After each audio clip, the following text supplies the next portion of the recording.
Dam! Rob Van Dam! Rob Van Dam!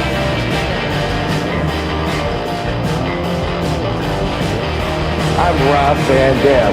The whole show. From Battle Creek, Michigan, weighing 230 pounds, Rob Van Dam. Bam. Got it. Oh, now your mic is fucking muted. Silly. Fuck a duck. Dang it. We were so close. You will. At least got you. So I mean, what's happening, Rob? How are you? Happy Monday, dude. It's, yeah. I don't know. I guess maybe we'll do Mondays for a little while. Do you like Mondays? Because it's totally up to you. Whatever. I do. I'm home Mondays more than I am on Thursdays. It's more convenient. The inconvenient part is if I want to blow it off, we can't push it back another day. It's the last day of the week, right? Well, here's the thing. If we do, I could schedule our podcast schedule. I could switch it up and change it to like, hey, we'll release on Wednesday, every Wednesday. Mm-hmm. And so then we could get an extra day to blow it off. So it's we could definitely plan that out. Keep it in mind, but we're Mr. Monday Night this week. That's it. And we are live here on rvdtv.com and on RVD's YouTube channel. If you're watching live, be sure to like, comment, and subscribe to either channels. Give us a little shout out. We're presented by Happy Hippo, promo code RVD2026. And we're also presented by RVD420.com. Greek glassware. There's only 3 items left, different items left that you can choose from RVD themed on the site. I was just told by Marco today. So be sure to check it out and get your. I'm going to call them and see if that means I only need to do videos on those last 3 items instead of all of them. Yeah, there you go. So take advantage of that, everybody. It's really cool looking stuff, by the way. Super cool looking stuff. So be sure to check it out. Lots of good items there. And there's only 3 RVD items left. So we got some usuals in the chat. We got Triple E. We got Maddie in the house. We got Frankie Terizo. Melinda. Thanks. Shout out to everybody joining in here. What's up, Van Dam fam? Happy Monday. Happy Monday indeed. Rob, how's dad life been treating you? Any updates? Somebody was asking earlier, too, how Katie was doing and hoping she was doing okay. Katie is head over heels, excited, happy, and a huge update today, which is going to make a big difference in our lives, especially in the aforementioned fatherhood, because Karma came home. Really? Just like a little while ago. So big difference because they've been in the hospital still 4 weeks today. They're 4 weeks. It's their 1 month birthday today, 26th. So Karma came home today. Hopefully Saba won't be far behind. That's awesome. That's so awesome to hear. Karma got to meet Barbie and Lovey for the first time. How were the dogs? I'm always curious how the dogs. Getting used to it. Barbie's barking at her a lot. I had to yell at her.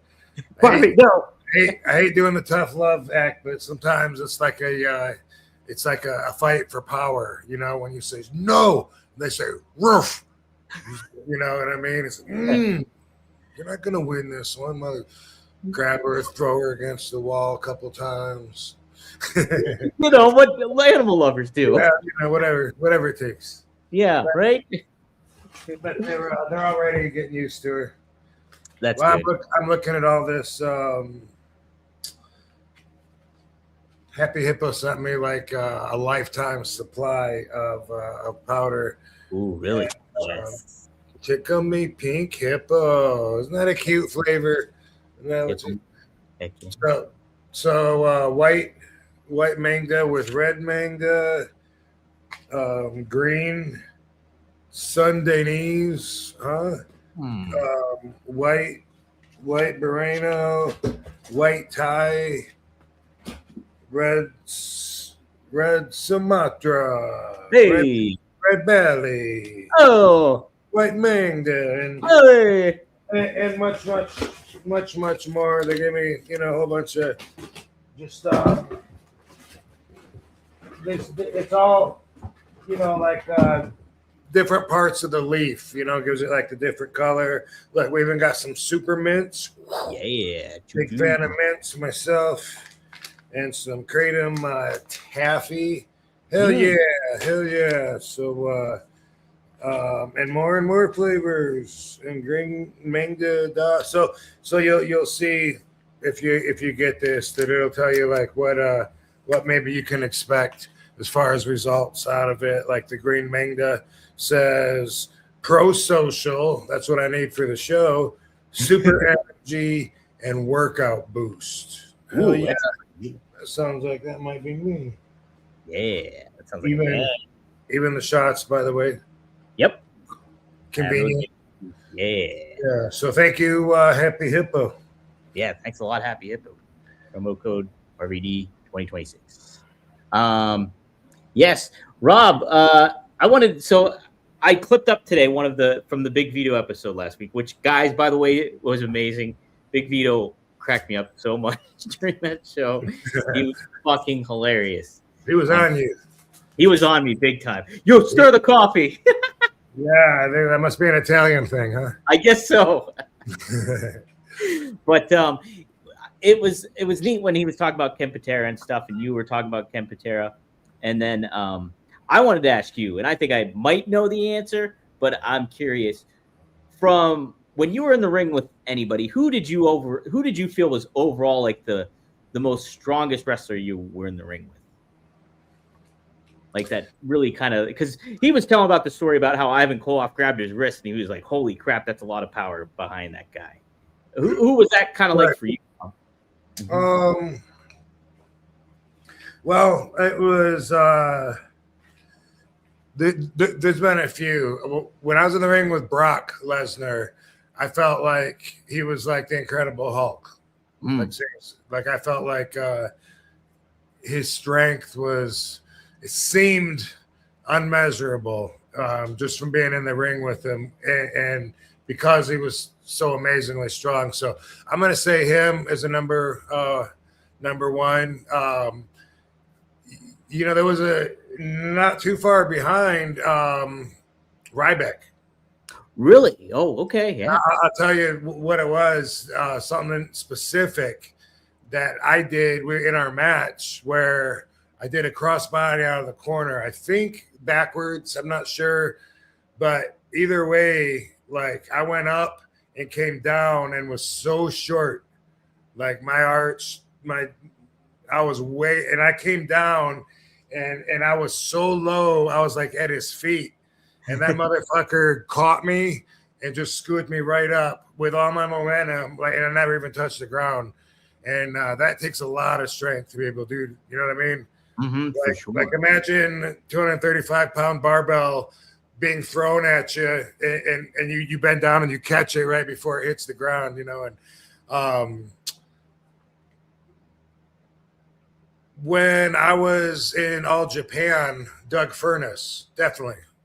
Wow. Strongest guy. And he had world weightlifting records and shit. Like he was like prospectively the world's strongest man at one time. And we used to do this move where I would do straight on looking at him. I would jump up and do the cross body, and he would catch me, made me feel like no problem, like boom. And I remember the first time he said that, like he was, yeah, don't worry, I'll catch you. And I'm like, I mean, bro, I'm heavier than I weigh. Like, he goes, no, don't worry, I got you. And I was like, all right, we'll see. And we were out there during the match, and I was like, he told me to fucking go for it, not to fucking, feed him a little pussy ass easy catch. So I went way up there, bam, and I came down, and I thought for sure, because I felt heavy, I thought for sure we were gonna like tumble down, and that motherfucker just boom, he just caught me. He had so much control over me, and so we did that spot a lot, and I realized that motherfucker is seriously strong. Yeah, Doug Furnace. Came to Las Vegas in '95. I was working for NWC, and the Power Twins. They're a gimmick out here in Las Vegas. They live out here, and they wrestled and bounced in bars, and they were like local celebrities. And anyway, in a match, and I was this was still like 95, 96. I was so green, but I suggested that move to one of them. Like, Doug Furness, when I do a crossbody, I'm like, he like catches me. Do you think you could do that? And the guy's ego wouldn't let him say no, but he wasn't real comfortable with it. Mm-hmm. And for good reason, because I did the crossbody, and when he tried to catch me, he went down and he blew his knee, and he was always pissed off at me for that. As far as I know, he's pissed off at me today for it. Wow. Yeah, he blew his knee out, and I was like, well, I don't know. I mean, Doug catches me like I weigh 5 pounds. Yeah. I don't know what your deal is. Yeah. Yeah. How old was he? Younger than you, or was he? No. I was super. Like I said, in '95, I was 24 years old, so super green. Oh, okay. So it was back then in Vegas. Yep. Gotcha. 95, Okay. 96. Yeah. Okay. Man. Yeah. The aerial assault days with Bobby Bradley. Yeah. You had like lightning bolts on, right? Didn't you have something like that? I was wearing my very first airbrushed outfits then. That's fucking sweet. Yep. I need pictures of that too. I'm gonna make them all Grand Theft Auto. Dude, I like teaming up with Bobby. It was like we didn't know each other. We were just put together because we were both high flyers, and man, it was fun. We were both, doing a lot of cool stuff that we liked and that we think the crowd liked. You weren't too concerned about like being typecast as a tag team wrestler then at that point? Yes and no. It was on my mind, but not so much that I was like refusing to do it or anything. But that was always on my mind, is that I wanted to be a singles wrestler. You're right. Yeah. But if I was with the right partner, though, then it was cool. And man, me and Bobby, we did the 420 leg drop for the first time that I ended up using with Rey Mysterio. Oh, no way. Yeah, man. All that stuff. We did all kinds of. We did. I picked the guy up on my opponent up on my shoulders, and Bobby would go off the top rope and do the Hurricane Rana when the guy was on my shoulders, because we saw Eddie Guerrero and Art Barr do that on that When Worlds Collide, that Mexican in a pay-per-view. Yeah. All of us saw Mexican wrestling for the first time ever, and Louis Spicoli was on that, Madonna's boyfriend. Yeah.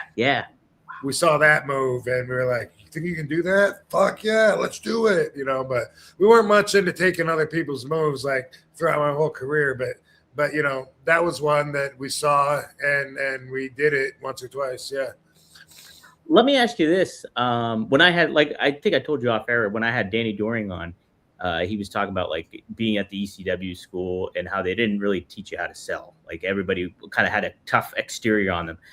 Did she teach you how to sell, or did somebody else teach you how to sell more stuff? Somebody else.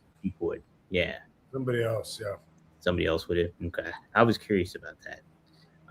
Because it's like, yeah, that's something I always find it kind of fascinating. It's like, especially back then, because like I would not think Sheik would teach you how to do that kind of stuff. Yeah, right? No, you're right. You're right. We really didn't know anything about it. Mm-hmm. We knew in our minds from watching wrestling, like, okay, I'm getting my ass beat. I got to be down like right now, but we really didn't get it. And he didn't tell us the ins and outs of that part at all. Yeah. Had to learn it. Had to learn it. Yeah.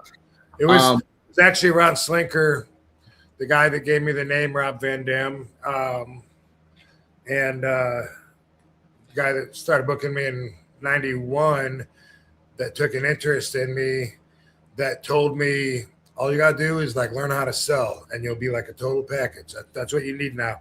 And he told me to watch Ricky the Dragon Steamboat because he was one of the best sellers. Yeah, no doubt, right? Well, yeah. Yeah. I always associate Ricky Morton with the good selling and stuff like that. And then like later on, I guess, like more so, I mean, obviously seeing you in ECW and stuff was good stuff. But then I would always think about Jeff Hardy too, and how good he was at selling, like when he would get beaten down and fight kind of from underneath. Yeah. What's funny is like when you start out wrestling, you don't get that. You don't want to sell because you think you look weak. You want to be looking strong out there and kicking everyone's ass, and you feel like when you're selling that you're doing something that's going to be counterproductive, but it's so opposite. And after a while, you know, like say by, I don't know, by year 25, I was, you know, like, okay, can you cut me off? Like when I'm taking when I'm getting into the ring and I could just start selling. Cause that's the time, you know, that you don't have to worry about where you don't have to like, you don't have anything like real big coming up, at least not back then. Selling was taking your time and registering, and now selling might just be part of the script, and you still got to know, you know, moves A through Z while you're selling. I don't know, but yeah, it got to be where it was like, boom, sweet, we're in the heat, because it's the work before that. We're like, bam, bam, bam, yeah, bam, bam, yeah, then boom, ooh, you're like, sweet. Okay, I'm checked out, you know, and then you just pace your breathing and well, even more importantly, that's where you get the emotions of the fans involved. Absolutely, right? It's like, oh man, they're kind of living vicariously through you, so they're like, oh shit, come on, Rob, get the fuck up. And, you know, that kind of aspect. Yeah, and that's where, by the way, a lot of wrestlers nowadays miss out on that connection, and it's something they could be taught.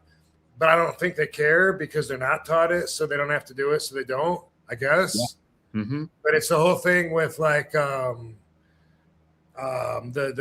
misdirection. You think one thing is going to happen, but it doesn't. Something else happens. That's exciting and entertaining, you know? Yeah, 100%. And that's great to do while you're selling. Like, you know, you're in the corner. You can't even keep your eyes open. You know, you're shaking your head. I'm not even looking. I don't even see my opponent coming at me. Like, oh no, he's going to get hit. And my opponent's running at me. And I'm like, I don't even see him. And he comes flying at me. And then, whoa, I just get out of the way at the last second. And he misses. Boom. Oh, fuck yeah, that's exciting. Come on, Rob, do something else. They don't care about that. They just go, okay, next move is move. So I move. Okay, he's going to keep running. He hits the corner. Okay, now it's my turn to do a move again. And that's really missing out on the art of it. Yeah. And that's the thing too, is like, you can tell a complete story there. Say if somebody punches you in the ribs earlier on or really affects you in the ribs, and maybe like you sell it for a while, but then later on that wrestler comes and addresses it again. And that's how the match ends, is like he hits you in the ribs and then, oh man, yeah, Rob's ribs hurt, and boom, the match is over, kind of stuff like that. It like helps extrapolate the story a little bit more. Yeah, no, that's the storytelling. Yeah, but I'm talking about just the misdirection. Like it's in big things. It's in big things, but it's also in small things. You know what I mean? It's just it could be even like when people are doing a punch, 1, 2, and punching. You know, sometimes like someone that's like really good. Sometimes if you watch them, they think they're gonna punch the other guy. They're getting their fist ready and they're drawn back. Bam, but then they get hit instead, you know, and they get ready to do it again. Bam. That's the stuff I learned from Sabu. Instead of just taking it like, bam, bam, bam, you know, and instead you don't stop working. You keep working, you know, bam, you get hit. Bam, you hit him. You go to hit him again. Boom, they get you. You're like, you just get your hand up in time. You know what I mean? It's like, it's the mindset that I always say. But those little things make such a huge difference when you're watching it. And I don't think, you know, the newer generation, I think they skip over a lot of that stuff, and I don't think they care. I don't think they care, or else they would want advice, but instead, I mean, it changes. It's changed. So, you know, if we're going to be missing out on that, then you'll just hear from some of the old school guys like me about the difference, and we'll notice, you know what I mean? Right. Oh, no doubt. And like, that is true too. And it's just like, I think you have a great point too. Like, everybody's in their heads about like, oh, what move am I doing next week? This is the plan for the next move. And then we're going to go do this next. They're not having time, or like they don't care to think about, oh man, how am I going to register this one? And then how am I going to sell it for a little bit and then fire back? Like it, and like TN Couponer here says, great point by RVD. It's all about the small things. It really is too. Like all the little details, the big end. Oh, look at this. All right. Yeah, on the air. Little cute little scooper. Yeah. Little hippo scooper. Yep. So I am going with white melee for increased productivity, workout boost, and super energy. Yeah. There you go, guys. My Tragina Speciosa. Check it out, everybody. Check it out. Frankie Turizo just pops in a super chat. Thanks for the $5. Favorite thing to watch on YouTube not related to wrestling? What company made your movie? Yeah, there's the shaker bottle too. Yeah, look at that. Shake your baby. Shake it up. Shake it up. Don't shake your baby. No, don't shake babies. What company made your moves look the coolest on camera? Seems like it was ECW. Okay, so what's your favorite thing to watch on YouTube not related to wrestling? Favorite thing on YouTube that I watch not related to wrestling is definitely cop videos. Yeah.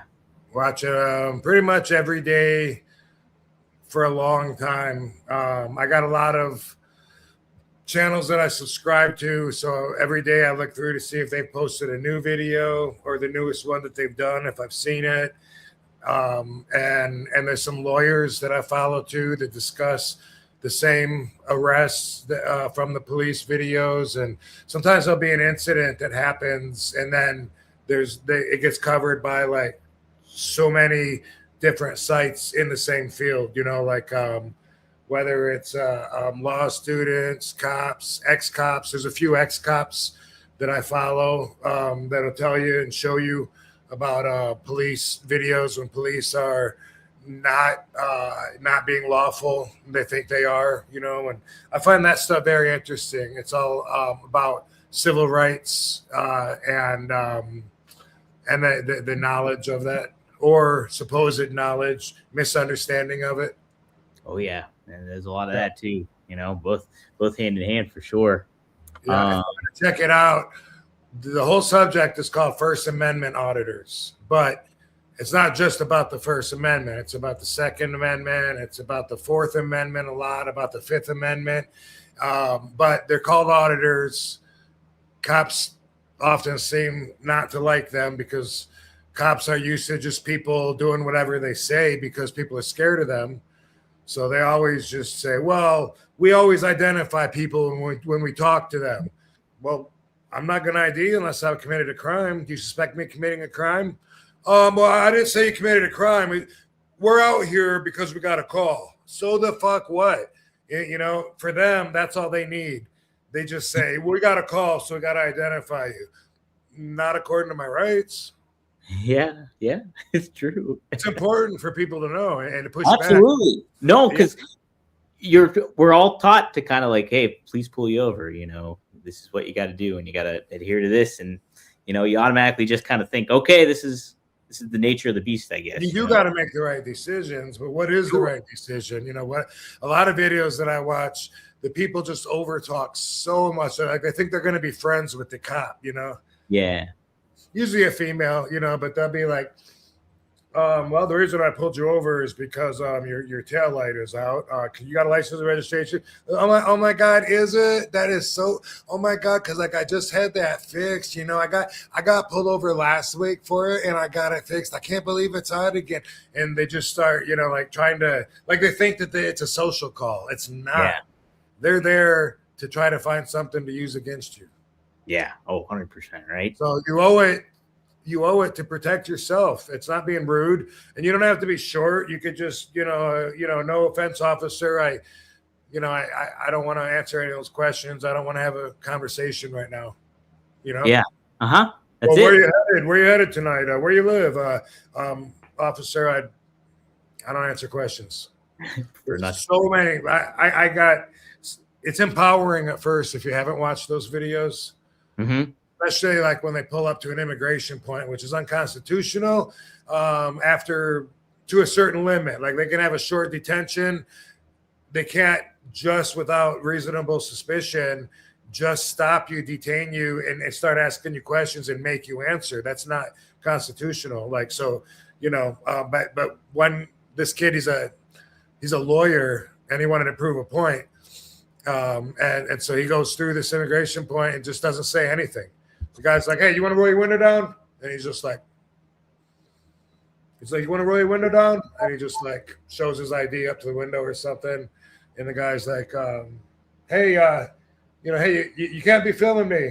And he's just like, "Hey, hey." And then the guy ends up going, "All right, go ahead." And when we first start seeing those, you start going, "Oh, wait a minute." It feels like I said, empowering, because these people are authoritative figures that we're afraid of our whole lives. We're trained to be and educated to be afraid of them. When we're kids in school and the adults say, "Oh, we're going to get officer friendly here to arrest you if you're not good." The adults do that, like around cops, and cops don't like it when people do that and make kids scared of them. But besides that, the fact that they go around and overstep the boundaries of their laws too, and think that they're not just law enforcers, but they're actually somehow just leaders of the community, like, don't stand there. Isn't there any, don't you got something better you can do? We talked about that last week. Yeah. Mm-hmm. Better by your standards or mine? Yeah. Whose standards are those? No, it's crazy too, because so much often too, I think about, and I mean, this was about the discussion we had with Ray a couple of weeks ago, is like, when I watch those videos, I'm like, oh man, those are some of my rights that I have. I can kind of do that. I never really knew that. But then at the same time too, I think, how much does the cop know about that? Or that person in authority know about that? Because I would be afraid that they would not know what their rules are and they would overstep their boundaries. You know what I mean? Happens all the time. Yeah. Auditors get arrested all the time, and then they end up filing complaints, a lot of times suing, which is an important part of the process, because you sue them, and then hopefully as part of the lawsuit, they will educate those police and make a better future. Yeah. And so that's the thing. Hurt them in the checkbook kind of thing. Yeah, I mean, you have to in order to make a change. Otherwise, they just come up there. You can't be here. It's private property. No, it's not. It's public. They don't even care if they're telling the truth. Right. They just, whoever called, usually they're biased towards the person that called. Some of the ones they hold cameras outside and they just film, and it pisses people off like to no end. And if you watch it, it's like a social experiment, watching how people lie. Like Jeff Gray, one of my favorites. He'll just be he has a sign that just says, "God bless the homeless vets," and people will call 911. There's this guy, and he's like, he's asking people for money, and he's stopping cars out in front, and none of that is ever true. But it just shows how ugly people are, and how when they see this guy with a sign that just says, "God bless the homeless vets," it makes them ugly, and it makes them like, "Ooh, I don't want that in my neighborhood. That's something gross. Like there's a poor guy begging for money, and I don't want to know that exists. Like that, I don't want that in my day. Get out of here. Can't you make him leave? He isn't begging for money. He's not homeless." Like I said, it's like a social experiment. But even if he was, it just really shows how people will lie and to the police and fabricate and exaggerate and escalate the situation that they're reporting all the time. I find that fascinating. Yeah, it is.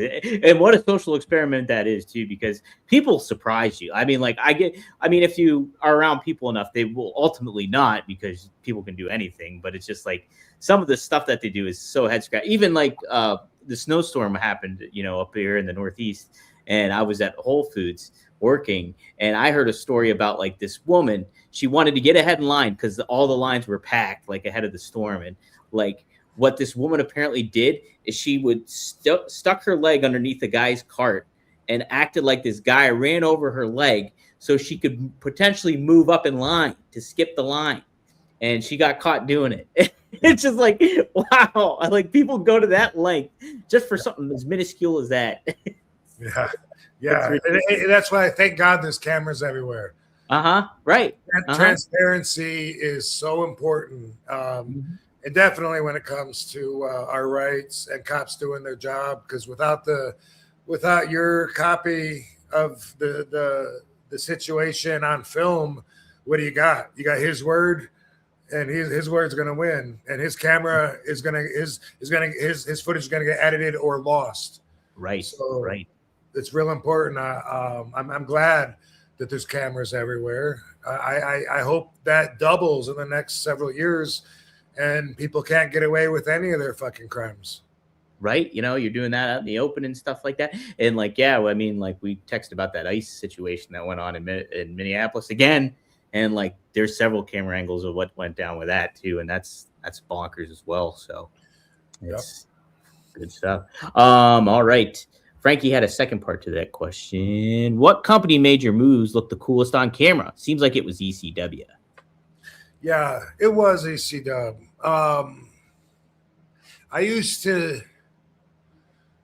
I used to complain when I was in WWE because what they did back then, 2001 through 2005, like in those years, I don't know if it was to soften the overall product from Impact or if it was to protect some of the glancing blows that might not be in there as good. For whatever reason, they used to always switch the camera right before the impact. It pissed me off. So boom, you kick me, I catch your foot, boom, I step over your foot, I fucking throw my other leg up to hit you in the head. Right before it goes there, boom, they cut to a different camera. And a lot of people wouldn't notice. You're watching it, and unless you have a reason to notice, or that's your affinity towards action, you might not notice. But me, I always notice because I'd be watching for those kicks. Like I'd remember, like, man, I want to see what that top rope sidekick to Test's face looks like. Man, I know I got Test. They had to have looked fucking good. And then I go to watch it, and then like right before my foot hits, it shows a camera behind him. So all you see is. Oh, I used to complain to them, and I would say, why do you do that? Because my moves look really good. My kicks are in there, and then you're killing them by not showing them. And after a while, I realized that was just what they did. It was obviously on purpose. And I used to think it was to protect guys whose kicks weren't that good, maybe, or misses or something. But I really don't know. Maybe it was also to soften the impact. Maybe just by doing that, there's not as much violence in it. I don't know. Definitely there was a reason. It definitely was not done accidentally, Yeah, that's interesting. Kevin Dunn was known to change the camera angles quite a bit.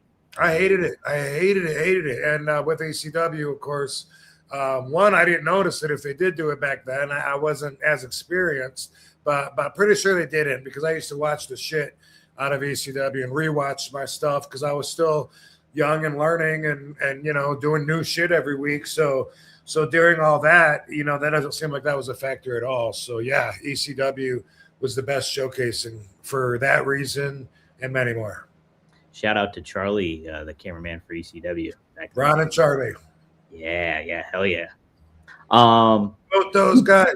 Yeah, both those guys. Rob, who taught you to kind of be aware more so of how you appeared on television and like some of the camera stuff that came into play? Was there a particular talent that helped you out with that, or make you become cognizant of it more so? Probably, but the first thing that pops in my mind that I want to say is that I didn't learn from the Sheik how to be a TV wrestler. That's one of the biggest differences between guys now, wrestling schools now and back then.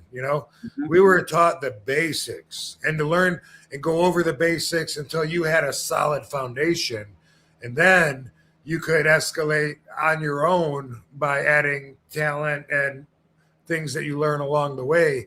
But that's what it was about, and it would be a long time before you were on TV, traditionally, ideally. Nowadays, it's like at a wrestling school, when kids don't even know how to properly do a headlock yet, they're already like, when I do this move, should I be like facing this way so the hard camera sees me?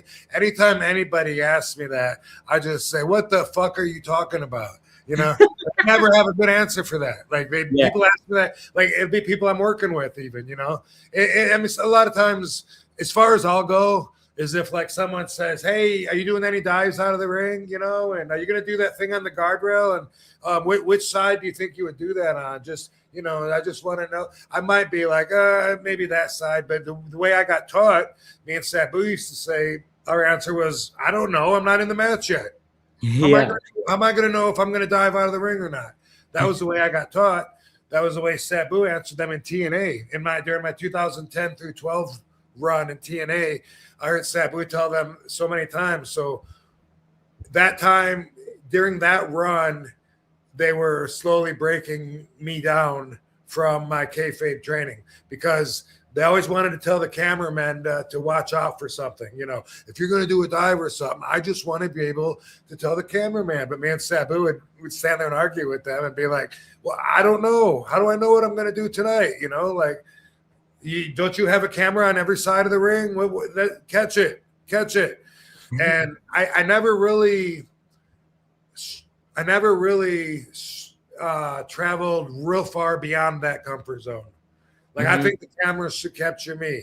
I do think about it if I'm like, if I'm earlier in the day, if I'm like, I'm going to do my spinning leg drop on the guardrail, I think this side would be the best side. I might, look at something like that and have that thought, but that's it. That's as far as I go. Like the other guys, like they're trained to be thinking of the camera the whole time, and they're doing fucking hurricane ranas and head scissors. They don't even know how to do a fucking lockup, Yeah. So that's a big difference that I've seen in the way people are taught now. So, for example, say you're in the ring, you're wrestling Sabu or whatever, and you happen to see like a cameraman on a certain side. You'll be like, "Oh, I'll go maybe do the spot over there that I'm gonna like." If it makes that sense, would that? I wouldn't do a spot, but I might work the camera. Sure. I might Okay. see the camera and like put my face on and say, "Oh, how am I looking? Good, right?" I know, and then just turn around and go back to him. Yeah, but I wouldn't be like, over there, never. Okay. Like Yeah. So everything you saw on ECW was organic. The camera catching us. We never ever back then would say like it's got to be this side so that they can see it in the camera. It was never about that ever. Yeah, never. Yeah. That's a way to handle it, I think, too. And it's it's a good way to part of the game. Then if you get a job, first you're a wrestler, and then if you get a job where you're on TV, then you learn to make sure you learn how to work the camera. Promos are going to be a part of wrestling, even at house shows. If you're not on TV for the most part, you're still going to be doing promos backstage and shit. But it's more, I feel like it's more like, boom, we always talk about the basics. Now people fly past the basics. They touch upon the basics and they go all the other stuff. But now the basics are missing, and you need that. And it's obvious something's missing because it's not about the foundation of wrestling anymore. It's about everything else. Yeah, that's it. They need a good foundation. Yeah, like even like you just doing the bare bones stuff that Sheik taught you, where it's just like you got to go for the pin, make sure you pin the guy, and the authentic kind of wrestling aspect of it. Complete groundwork laid right there. I said this last week, I think, or it was a week before. I was talking about this, and I watched Shane Douglas do a video. Man, he nailed it. He said it. He explained it so good, and said the same thing that I've said. But like one thing that bothers us so much, and it's definitely because of what we're talking about here. Mm-hmm. Like the authenticity is gone. They're just worried about the spot, and they're worried about where the camera is and stuff. If you can do a move, a dive to jump off the rope or something without ever looking at your opponent and seeing where he is, it's too set up for me. Yeah. It doesn't come across natural. I think I told you when we were at John Cena's match, me and Kurt were talking about that. Because like say someone does a backdrop, they backdrop him, boom. This guy that backdrop him doesn't look at him one time, has no idea where he landed. They go up to the top rope. They look at the people. Yeah, ready? And they do a moonsault. They have no idea where that guy is unless, of course, it's all set up, and they know the guy was going to land and roll right into position and stay there for him. But that's not the way we got trained. You know, even if you slam somebody and set them in position, you go up to the top rope, you're going to turn around and look, measure how far you got to jump, make sure he's still there, make sure you didn't take so long. That's just the simplest little thing that doesn't even cross the wrestlers' minds nowadays at all, because they're not in that authentic mindset. They're in, okay, A, B, C, D. And so that part, when I'm watching that, I can't get past that. That alone, just the fact, and Katie's in that age, you know, like when I first started wrestling with her, I would say that I'd be like, how can you not look around? You can't go climb up the top rope and then jump backwards without knowing if your opponent's even there. Like, how do you even know where your opponent is? And it was just like, oh, well, they said they were going to bump there. Yeah. It wouldn't be worth taking the chance that you're going to do a moonsault and miss them. You know, you wouldn't take that chance. You wouldn't take that chance. Yeah. You would measure it. Yeah. And make sure he's still there. That's one of the little things that as veterans can't help but notice. It stands out, you know, like a fucking bump on a log. It's so obvious when they do that. It takes away from everything. They go up and they go and they just look at the crowd. Look at the crowd. Yeah. Oof. Wait a minute. Like, how do you know where you're going and what you're landing on? Like, you've been up there for 5 minutes and you didn't turn around one time, but you get what I'm saying, right? Absolutely. I do. And like, even as a fan though, I'm watching that. I might not as a fan, I might not even consider that like from time to time, but like from a wrestler's standpoint, it's like that adds to the more authenticity and the legitimacy of the match itself. And like all those little details really add up in the grand scheme of telling a great match and having a good match. And even if a fan, if I don't even recognize that, or if that doesn't even dawn on me, it's still important because like over the course of time, it's going to not suspend your disbelief as much, I think, as a fan. I believe so too. I think that the effect of what you're doing has a direct reaction from the fans. And it's a lot of it is like an unconscious automatic reaction, where subconscious, I should say, where like fans might say like, wow, I mean, I really like the way that guy moves, but they might not really know exactly what it is about his moves is so much different, but they know when they see him, like they're drawn into it more. They feel more like they can invest their emotions. They're more entertained by watching this guy. They don't know why. That's why all those little things like that allow you to bond with that person in his situation right now, instead of his situation in putting this whole thing together, you know? Right. Man, that's really, what a fascinating discussion that is. Like, you see what I'm saying, Van Dam fam? That's it. Do you guys get it? Spark if you got him. I'm ready to smoke. Man, that's good stuff. Let's see. I want to make sure. That is the worst, when you don't even turn around. Like it bothers me to no end, and I could never ever imagine doing that. Can you imagine? Like if you go. Can you imagine you telling all your friends, I'm gonna jump off of my roof and I'm gonna do a moonsault. I'm gonna land on this mattress. And yeah. Whoa, do it, Dom. So you climb up there on the ladder and you back up so that your feet are against the gutter and everything. You go, okay, here I go, and you don't never turn around and look at where the mattress is. Why would off I go? I fucking hit the tree. Damn it. Yeah. I would never trust jumping back without, seeing where I'm going, seeing what my possible what the scene is. What am I going to hit? How far do I got to jump to hit it? All that. You can't just. But now they're just like, oh no, he's there. I read it. He's right there. It says so on page 4. Look at the script. That's how it comes across.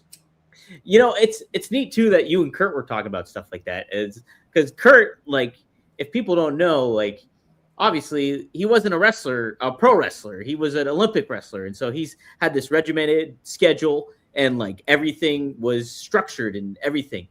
He caught on really, really quickly with wrestling, like immediately. And so like he had that natural ability to kind of, obviously somebody helped him learn a lot of this stuff, but he took to it so quickly. And that's what makes Kurt so damn good too. True. Yeah, he's amazing. That motherfucker's amazing. No, he really is. There's some really talented people in the industry. There's a lot of freaks. There's a lot of talented freaks. Like, how many guys can we name that are the strongest men in the world? You know what I mean? Like Ted Arcidi. Scott Norton might have some fucking weightlifting records or something. And fucking Mark Henry, fucking Doug Furness. I mean, these are guys. There's plenty more. I'm trying to think of but that's just one thing. But there's so many freakishly gifted people that, and you put everyone, boom, in the ring, little square foot, 4 sides of ropes, boom, let's see what you can do. And it's a really amazing, phenomenal business. Yeah, it really is. There's marks that just grew up thinking they could copy everybody. I can wrestle just like Jeff Hardy. I did it in my backyard for 13 years, and now I look exactly like him. Okay, go wrestle the strongest man in the world now. You've been Jeff Hardy in your backyard, so go ahead. That's the business you're in right now. Let's see what you're capable of, everybody. No, it's crazy.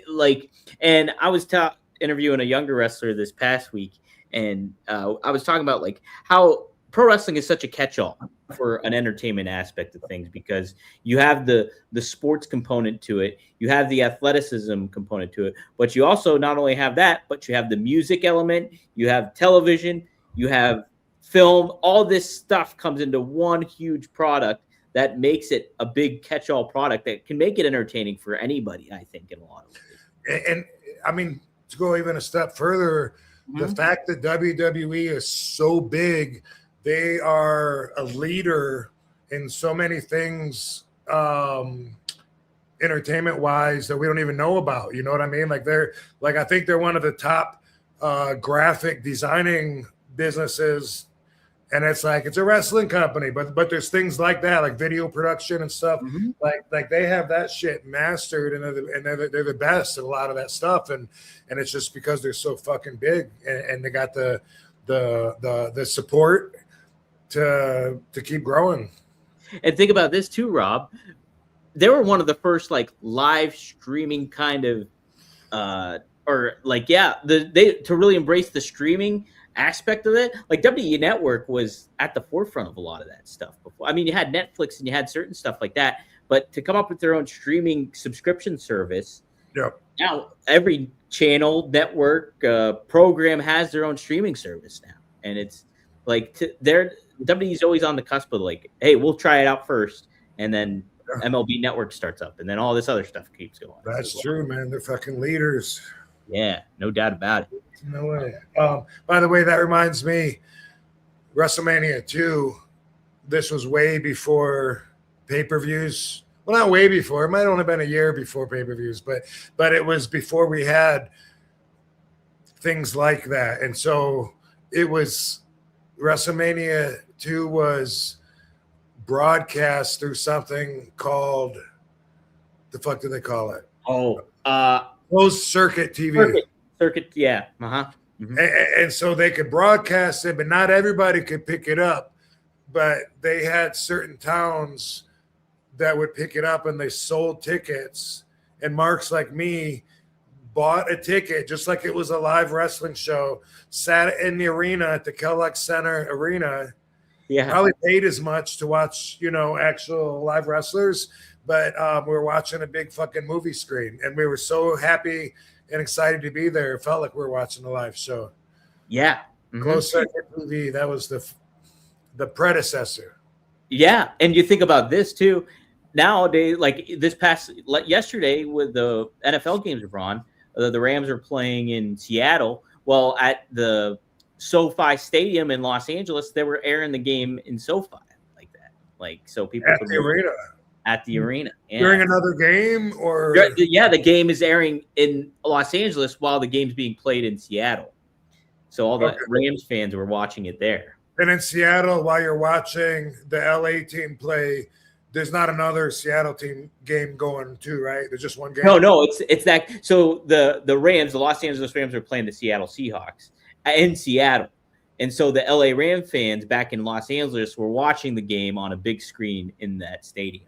Okay. Yeah. Mm-hmm. So pretty neat. Wrestling's all over the place. Maddie has a couple super chats here. He says he asked you about AJ Styles memories and then thoughts on Gunther. What you think? What do you think of Gunther? So, yeah, AJ's the big thing this weekend. Rob, is Royal Rumble, and AJ is putting his career up on the line against Gunther. And AJ already announced that 2026 will be his last year in wrestling. So people are curious about if this will be his last match. Yeah. Round 2. Kratom, it's stronger than heroin.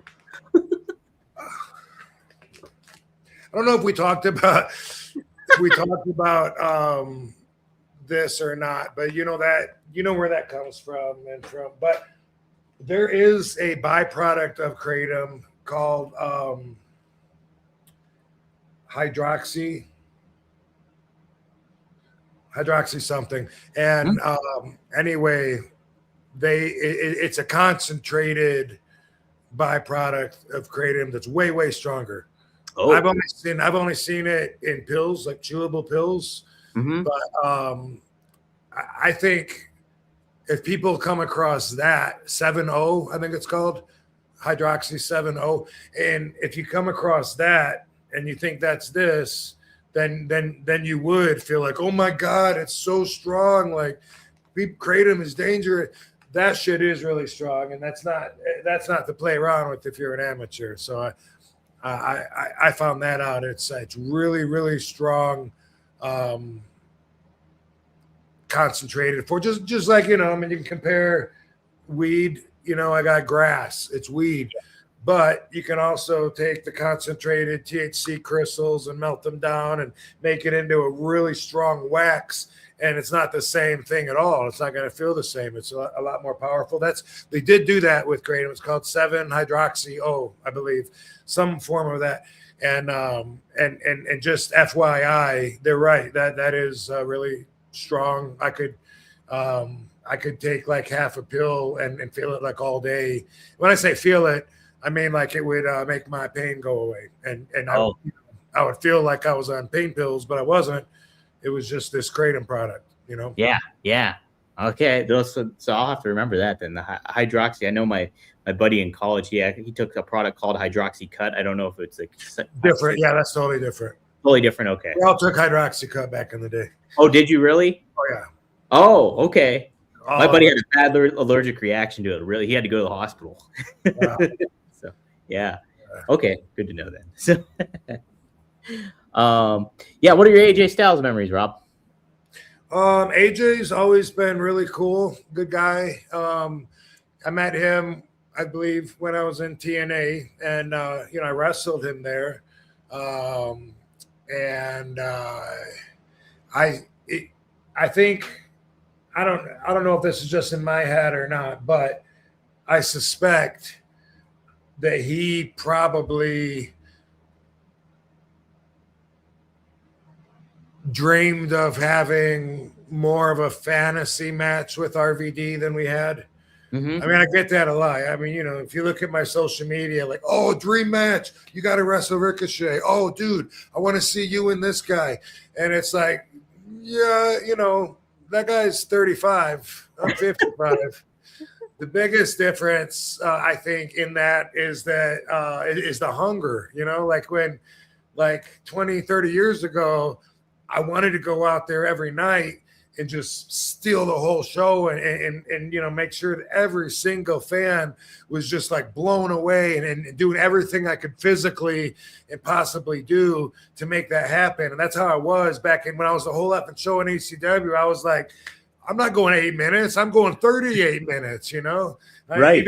Even if I had to tell Paul, okay, yeah, I'll keep it short. I was no, fuck no. We're going, man, I'm going through the crowd. We're going to be fighting. And that was something that I really, really wanted. But eventually, especially after going to WWE, when you go to WWE, then you learn to slow it down. You learn to make things mean more. You learn to sell. You learn to get the moves and get the emotion that you're going for by doing less. It's part of the thing that you learn. Everybody does. And for me, you know, what I hated it at first, but once I learned it, I mean, I took that and there's no going back. You know what I mean? Like after being in WWE, it's like, I wonder how quick I could do. I wonder if I can get this done in 10 minutes, you know, or you think about, like, how much do I got to do before we start the heat? And there's just like the whole agenda is different, you know, like you do what you got to do to get by. At least I do. I shouldn't say you. And not that I'm holding back, but it's just not the same as when you're hungry and you're like, fuck yeah, I get a chance to show everybody what I'm about tonight. You know, these fucking fans, they don't know what I'm going to show them. Now it's like they know what I'm going to show them. They've seen me wrestle for 40 years, so I'm not going to go out there and try to steal their fucking attention by doing moves that they've never seen before. That ain't going to happen, you know? Right. But it used to be that way. It used to be exactly that. You know, I'm going to do some moves they ain't never seen before. They're going to be so impressed. They're going to be looking at me like, man, this guy's a great wrestler. He's in great shape. He's a great athlete. Boom, boom, boom. Oh man, he got fucked though, man. He's getting cheated, and that it went. So anyway, I think I wrestled AJ quite a bit, and we had like really good, solid matches. I can just imagine in my mind, just like a lot of wrestlers that grew up watching me, I can imagine that he might have thought that would have been like one of the best possible matches to put together before it actually happened. And then he experienced me, you know, saying, you know, yeah, we don't have to do that much. You know what I mean? Yeah. Love working with him. Great guy. But when I think about us working, I think about the timing. Like people still want to see me wrestle and give a rub to all these new young guys that are coming up. But in my mind, it's not like I'm going to have their style of match. But I mean, it never is anyway. It's always you put this guy and this guy together, and that's always what makes every match different, right? Is it's just the different ingredients. It's a whole different soup. So it probably still would be, you know, a really good match. But I guess maybe the void of having – I wouldn't say I've got nothing to prove, but prospectively, you could say that. But at the same time, there is a little inspiration, motivation in me that I still got to prove, you know, that I can still do it, that I can, you know, that I'm still in good shape. I got to, so that people will be, what's the word I'm looking for? They'll be motivated, inspired. They'll be like, damn, hell yeah, man. The age is just a number, isn't it? You know, it's cool to get, you know, to get that effect. But anyway, it's been forever since I felt like, man, I'm gonna act as if everybody here bought a ticket just to see me, and I'm gonna do 150% of everything I can do in that ring. It's just a little different. You know what I mean? I mean, it's yeah. So anyway, one thing about AJ that I thought was interesting back in TNA anyway, is he didn't swear. And I think people like that are interesting when it's, you know, we all have our own policies. Mm-hmm. And for him, that was one of his policies is he didn't swear. I think it was because, well, I don't know why, but I mean, he had a son. They'll be around there sometimes to be playing video games with him. And I think a lot of it was because of that. Like he didn't want his kid to pick it up. But even besides that, it might have just been because he wants to be a good, you know, Christian boy or whatever. I don't know. That's just something that I think about when I think about him. Same thing, by the way, with Elias. What's that dude's name? Oh yeah, Elias. Elias, yeah. Elias. He doesn't swear. Yeah, we were in a car ride like a year ago when he was telling me that, and I was like, "Now, what is it? Is it that you think Jesus is mad at you if you choose to say ass instead of butt?" Because I always wonder that, and he was just like, "Yeah, Jesus doesn't like it when I swear." I was like, okay. Well, I didn't know that. He's like based out of this area, so. Yeah. It's interesting when people feel better about substituting the words, Yeah. Gee whiz. Yeah, mother trucker, shut the front door. Jimmy Christmas. Aren't you still like expressing that same vibe, that same emotion, pronouncing it differently? But, what the heck? To each his own.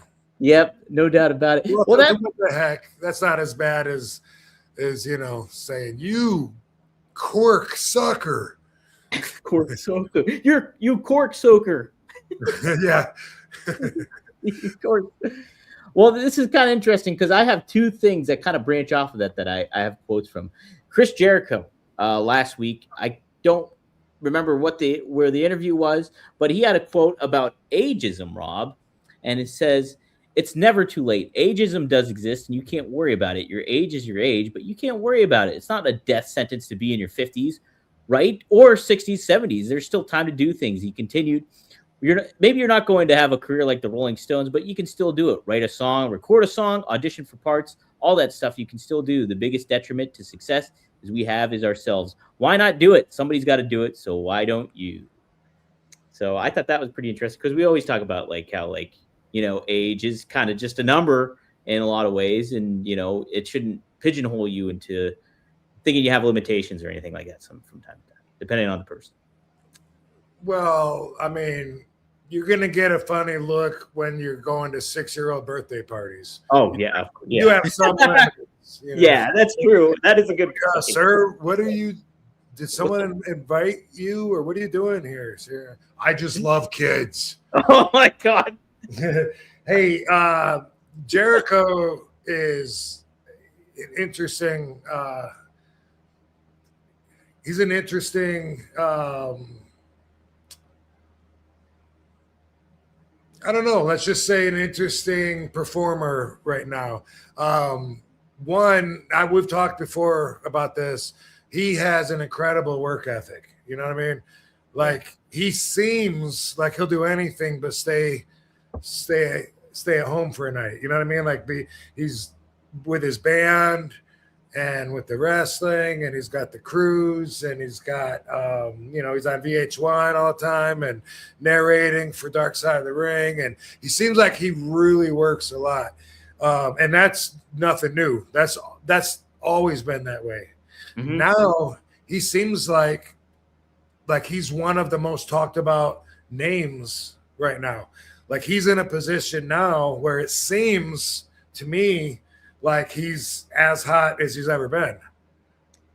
He's such a strategist with a lot of that stuff. I think he's like always thinking about like how not only can I reinvent myself, but how can I promote myself and create intrigue that I'm still around, in the wrestling. Yeah, but the way that, my opinions mostly based on like watching YouTube and social media and stuff, but from everyone for the last few weeks talking about, is Jericho going to show up at Royal Rumble, or is he going to, is he coming to AEW, or is he going to come to TNA, or is he going, what's he going to, like everybody seems to be just like, like fucking chomping at the man's nuts. and I don't know, it's weird because I feel like proud of him, even though it's got nothing to do with me. Like now I know I kind of, sometimes when people say, man, I'm proud of you, sometimes it's like, dude, you don't even know me. How do you feel proud of me? Like, how does that work? But I get it. Like, not that I don't know him, but you can be proud in someone else and feel happy through their achievements and victories. And that's part of celebrating and being happy. You know what I mean? Yeah.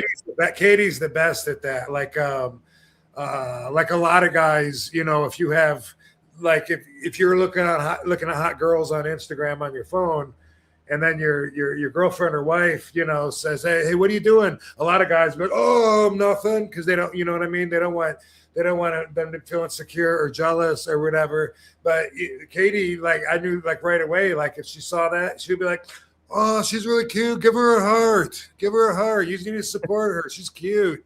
Like, total different. She's so positive and sweet, and always is just like happy for other people, whether she knows them or not. You know what I mean? She's like, yeah, good job. You saw this guy on the news? He did this and this and this, and it's a little bit contagious, because it's like, man, I want to be more like that. That's just positive all the way. And we get along great, and we don't have room for negativity because we have a lot of that in common. But back to Jericho, though, it seems like he's in a position where if they wanted to, they could bring him in to whatever company right into the top spot. Yeah, no doubt. That's what it seems like. Absolutely. If that's what they want to do with them. I mean, who's top in WWE? What is it? Roman Reigns, CM Punk, those guys, like, boom. Yeah. I mean, I could see him coming like right in there and not under those guys. You know what I mean? On their level. Right. Mm-hmm. Yeah. So anyway, just interesting to watch and see what he's doing. And he and I are the same age, and he's like, as far as I know, he doesn't even slow down. I mean, take a break, take a smoke break. He loves, I'm guessing, I shouldn't speak for him, but he must really love the entertainment business. So it's definitely worth mentioning that he's fucking crushing it for, I mean, he's too busy to even fucking do shit. It was like, how many years ago was it? Like 8 years ago or something. I saw something online where he was talking about, it was after AEW started, and he was one of the founders and shit. He said something about taking indie dates, where he said, it would take 6 digits, like $100,000 for me to work an indie date. I'm not trying to brag or be insincere. It's just gotten to that point because I'm so busy, and that was years ago. Right. Yeah. And yeah, now he can kind of pick and choose what he wants to do. And at the same time, he angles it so there's intrigue behind him. And what's his next step? What is Jericho doing? And anytime he does do something, it's something different that hasn't done before. And that's kind of I feel like even like 20 years down the road or whatever, he's gonna be a guy, good guy to know, to be like, wow, man, I'm fucking hanging out with Chris Jericho, like, this is the man. He's just gonna keep finding ways to fucking dominate culture. Yeah, no doubt. So then Becky Lynch had another quote.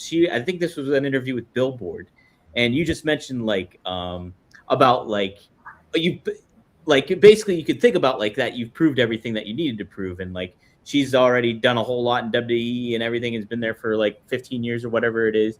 And she was asked about like what keeps her going in wrestling. She says, right now, it's all about the purpose of a story. I think that's the thing. When you kind of accomplish everything, you come back to the bare bones. You come back to, why do I do this in the first place? Well, I love it. Well, okay, how can I make this better than it was when I found it? How can we lift up the next generation? Who's going to be the people that take over next? And how can we make sure that they're in a position to succeed? How can we tell the best stories? How can we get the audience invested? How can we get new eyes on the business? How can I make people feel the way I felt when I was a fan? And so that was kind of her perspective of what keeps her drive going.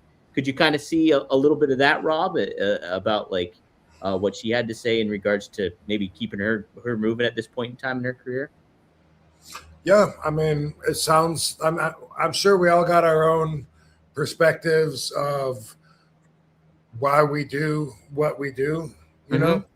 Yeah. One thing that's funny is you don't have to be I want to use the word basic thinker again here. But well, by the way, I use the word basic thinkers sometimes on here, and a basic thinker is somebody that has no ability to think of anything outside of themselves. Let me give you this example, okay? Okay. Let's say you live at 400 Pine Street, okay? Okay. All right. New tax law. Everyone that lives at 400 Pine Street is going to get 75% deduction in their taxes. But everybody else, their taxes are going to triple. Whoa. Now, if your automatic first thought is just like, fuck yeah, man, it's better for me, of course I'm going to do that. That it doesn't necessarily make you a basic thinker, but if you can't even imagine what it's like and don't even see the other side of the equation, then you're a basic thinker. Right. Yeah. A lot of people vote on just what's better for them, not what's better for the majority. That's something that you do. Is it selfish? Well, sure, by definition. I'm not going to say if it's too selfish or not. That depends circumstantially. But it is about yourself.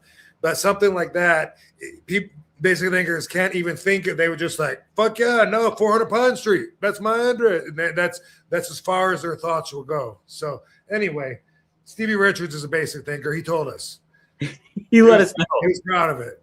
Yeah. He let us know. Anyway, one thing that I get a lot that I think is funny is basic thinkers. A lot of them, they think automatically that if you're famous, the only reason you do anything is hopes of being relevant. You know, like every time I read that cracks me up. Like, oh, he's just trying to remain relevant, so that's why he said this or that or whatever. It's like no matter what they're doing, you know, it could be that's why he does, you know, this TV show, or that's why he said that, or that's why he's putting out these videos. No matter what you do, like you don't have any other purpose except for I'm losing my relevancy. Oh no, people are gonna forget who I am. I need to make a noise. You know, like it's to me, it's funny that that's their automatic, the way that they think that it works. You know what I mean? Yeah. Automatically. Anyway, I got a special guest that just walked in here. I need to get on the podcast so I stay Hey. relevant. Yes. What's up? Hey, she's relevant. Hey. I got my wife on so I can be relevant. And Lovey too. Yay. Love you's here. What's up, Katie? How are you? Hey, great. Great. Congratulations. I heard Karma's in the house. Yeah. Yeah. How's she doing? Good. Yeah. Yep, we just brought her home a little bit before the show. So brand new. Everyone's wanting to know, you know, what's it like, you know, being a father and all this. And, you know, now we'll find out a lot more because before it was just hospital visits. We were co-parents in the hospital, and now she's all ours. How about that? That's so great. And Katie has been amazing Thank through you, baby. through the whole thing, carrying the twins, having people reach inside her and pull the twins out, and gaining all that weight, and then losing all that weight in no time, and she pretty much no-sold the whole thing. It's the way to be. What a true wrestler, indeed. It's all worth it for the kids. People My are- dream came true. People are always asking me, you know, how's Katie doing? How's Katie doing? She no-sold everything. She never complained. Like, made it hard for me to complain that I was hurting. Like, yeah. Well, no, Rob was telling me, Katie, how great that was that you were able to how you kind of rebounded so quick, and then all that weight came on, and I was like, oh, is she training or is she eating differently? It's like, no, it's just a natural kind of thing that happened, for people and stuff. So I'm glad everything's going all right and everything. Yeah, I was blessed. I was really nervous about, used to showing off my body and everything, and then being pregnant with twins. I was like, oh my gosh, I'll never be able to wear a bikini again. And then 2 days after your kids, it's like, your abs are out. You got fucking abs already. What are you doing? Hey! Oh, that's great though. Oh man, yeah, no, people have been asking that in the chat, and then like I've seen online too, people have been asking. And she's so happy. She's been happy since she got pregnant, basically. Yeah. Yeah. That's why I can't complain about the pain or anything, because I just have been on cloud 9. Like my dream, it's been my dream for a long time to be a mom, and so for it to finally come true and then be doubled by twins, Right? It's like weight gain or pain or anything is not going to hold me back. I've just feel so blessed. It still doesn't even feel real. I believe it. She's been committed to that the whole time. Just no matter what's going on, she's like, "Fuck it, it's worth it," and she's happy. And so what a big upgrade in life that extra love and happiness is. Absolutely, it's adds a whole nother layer of love to like the aspect of life. Not that she wasn't happy before. Right. It is like a whole nother level. And, Yeah. And I'm looking forward to getting to know the babies. So far, they just have like a little range of expressions on their face, and it's rare that they do something out of the ordinary. It's not like, oh my God, she just did a cartwheel, not yet. Not yet, at least. Yeah, there's time for that. Yeah, it's like cliche until like you actually like experience it. But people say like your heart grows bigger when you have kids, and I really feel like it did. Like my capacity of love is just even bigger. How much I love them. Like I'll literally look at them and cry that I love them so much and how blessed I feel. Like I do it like all the time. I did it just like a couple hours ago. Yep. Yeah. It changes your whole life perspective, I'm sure. It's just like you have another life that you concern about yourself growing up, and it's like a relationship that you're in, but you bring another life into this world. It's another whole other person to love and appreciate, and know that there's a greater purpose for you too as well. Yeah. Some of the nicest comments, because people have been congratulating us, nonstop, and so nice. But one of the comments that stands out more that people say sometimes, and they say like the world has become a better place because of you and Katie now. That's gonna make me cry. That's so sweet. Yeah, like adding our daughters to the world has made it a better place. That's so sweet. Yeah. Wow. That's great too. It's true. Because our world is a better place, but the fact that other people feel that is really touching. Yeah, no doubt. It's really great. Barbie was squeezing through I there. don't want her to go in there. She keeps barking at the baby. Oh, does she? Uh-oh. Barbie. She doesn't do it when I'm around, but Daddy's busy. Daddy's busy, occupied, and then this will happen. We'll hit these super chats, and then we'll close out the show here. Before I forget, Maddie asked about your thoughts on Gunther too. Thoughts on Gunther? But I don't really know a lot about him. I'm finding out that he's been around a lot longer than I thought. I've only seen him, I don't know, in the last year or something, but I keep seeing like old footage of him wrestling, some of my peers years and years ago with a different look even. And so I know that he's been around even though I haven't seen him or worked with him, and that automatically makes me respect him more, instead of and then he looks like a good heel. He's got people talking for sure. But he seems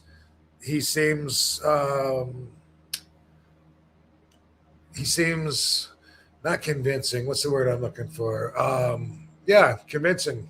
He seems like he's got conviction in his vibe, in his moves, and his attitude, his everything. Yeah, he exudes conviction, and I think he's a good heel. So I don't know if he's still carrying all the heat that he got from beating Cena, and I know that was looking like that was the plan, and I haven't really watched a whole lot since then to see what he's doing, but he said he's wrestling AJ, and I like him. At first I just thought he was someone that just chopped the hell out of people, and of course that just makes me want to kick him.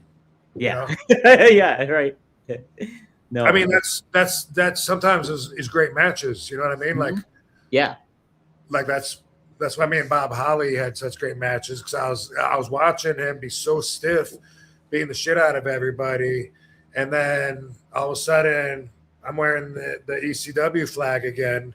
And that just, in my mind, makes me a complete different person, you know, that I'm like, boom, like Popeye eating his spinach, like ding, ding, da-da-da, toot, toot. And so like I was like, yeah, bring it. And we would beat the shit out of each other and have great matches, and we both liked it. And then did you literally beat the shit out of each other? Literally. Hopefully not. Hopefully not. But anyway, that's you know, that's what I thought before, was that when I saw him, it just looked like, you know, I'm not a big fan of chops anyway. Yeah. And every match seems like it has to have a chop fest, or at least it did a few months ago. And you never see the chop coming either, you know, that's the weird. But anyway, I thought that he was somebody that was just proud of chopping extra hard, in which case that's what inspires me to say, you know, definitely this guy needs some receiptism on some of those. But now he's seeing that he's in the position he's in and everything, that just automatically comes with more respect. Even though I haven't really seen him a whole lot. Yeah, no, he brings a lot of like legitimacy and like a kind of credibility to what he does in the ring. It's a different flavor, like an old school flavor that you're not used to seeing in today's wrestling product. So, and he has that like I don't know what I call it, intimidating, but he seems like someone that like you wouldn't want to fuck with. Like if you're a fan, you'd be scared of him, you know. You wouldn't want to try to like hump him or something. Yeah, right. You wouldn't want to be doing that. Definitely not doing that to Gunther. Yeah. I ain't humping Gunther, okay? You guys talked about watching WLFG. Maddie asks about Unreal. Have you guys watched Unreal yet? And he said it's headstrong. I was just thinking about LFG because Gunther was one of the guests on there. I was like, he really carries himself like an OG. So that's what I was like. He seems like he's been in the business longer than I thought. And then, Rob said that he has been in the business. Yeah, he's been in there for a while. Okay, so I like the first season of Unreal, even though I know a lot of legends don't like it and old school people because it's giving away game.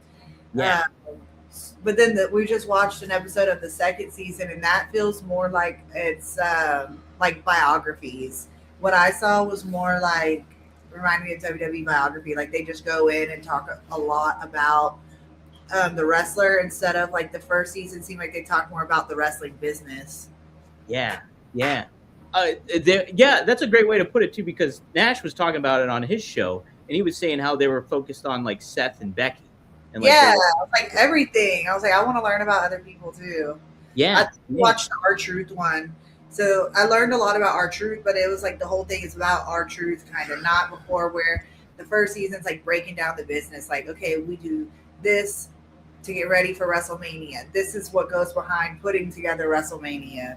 Things like that. I thought that was cool, learning about the business, even though sometimes it's given too much away about the business. It was interesting to me. Yeah.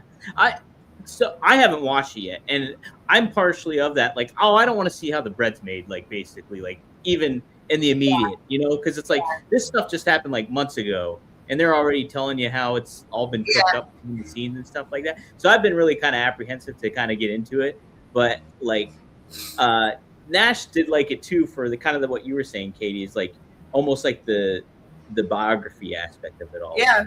Relating to the pain like Becky was going through, like getting back in the ring and all that kind of stuff. But I know Heyman mentioned like how he doesn't like doing it, but he does it because you're either on the train or you're off it, basically. That's kind of his philosophy. But what do you think about stuff like Unreal, Rob? That kind of aspect? I only saw, I think, one episode of this season. It was the R-Truth one. And I liked the episode, I guess. I liked learning about... You just sneezed all over Daddy's face. I liked learning about R-Truth and learning how much everyone loved him there and stuff. And so it was cool, but it was more like a little bio of him and his situation. I think more than the navigation of the office, which... I mean, in the first season, I got to, I watched so much of it, And then I was like, okay, I've seen enough. You know what I mean? It crosses too many lines for me to enjoy. And it does so, in my opinion, in a deceiving way. So they're still able to work the fans while making the fans think that they're giving them everything. And so I'm seeing this and also not enjoying it. That was my first season experience. And then this one, like she said, like we went through the subjects. There's 5 or 6 of them. What's this one about? What's this one about?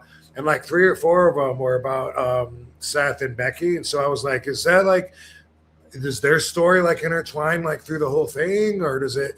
And like I didn't really know. It definitely seems like they're changing it, like it's different than the first season. But you know, for me, it's like I could take it or leave it. It was a good show though. The one with R-Truth, it was entertaining to watch. You know, made me love R-Truth more. You know, Yeah.